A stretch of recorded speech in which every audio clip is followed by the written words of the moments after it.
So I want to talk for a minute. I just want to ramble and see if this produces something of value. I want to talk about the difference between thinking and sensing. So I was just working with a client and she was singing a song looking at the lyrics and chords while she was playing guitar and singing. And we've gotten to the point where we've worked on a bunch of vocal technique and she's doing the vocal technique stuff really nicely. I didn't really feel like there was any technique stuff to work on, and I was trying to think what feedback am I going to give her, and I thought, do I want more mouth effort, which is what I call just enunciation and articulation. And I was like, no, I don't think it's mouth effort that I actually want. I think I want something what is it that mouth effort creates that is what I want. I want the same result from something different. And I realized that what I wanted was for her to not be looking at her words. I wanted her to be doing it with head off the page. So she did it again without that, just the occasional glance to check in at a lyric if she needed to. And afterwards I said, your vocal control was actually better through that. Technique wise, it got smoother and more stable. And she said, she was like, it's funny that when you're looking at the page, because I don't have to think about remembering what the words are.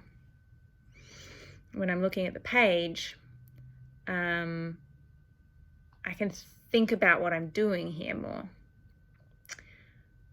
But then not looking at the page, the mind is a little bit distracted by having to think about the lyrics, what the words are, especially in the moments where you almost forget.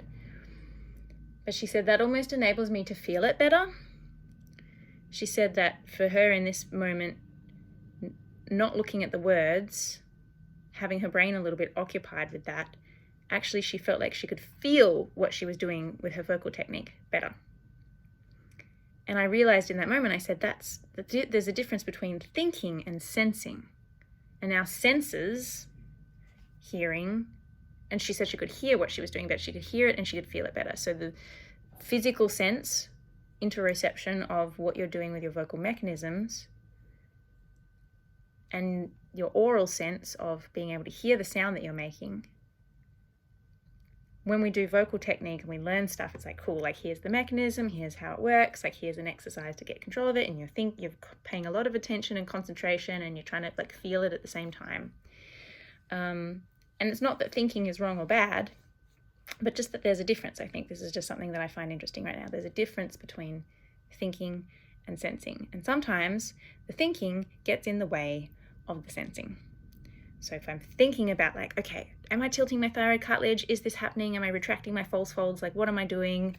And I'm trying to feel it at the same time. Maybe sometimes it's valuable to just sense, to just to occupy the thinking brain somewhere else, the lyrics, and then you might actually find that you can feel and hear what's going on with your voice better.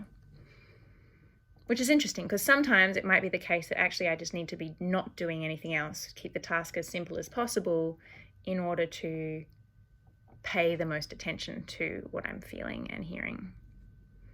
But sometimes it could be beneficial to occupy the thinking brain elsewhere.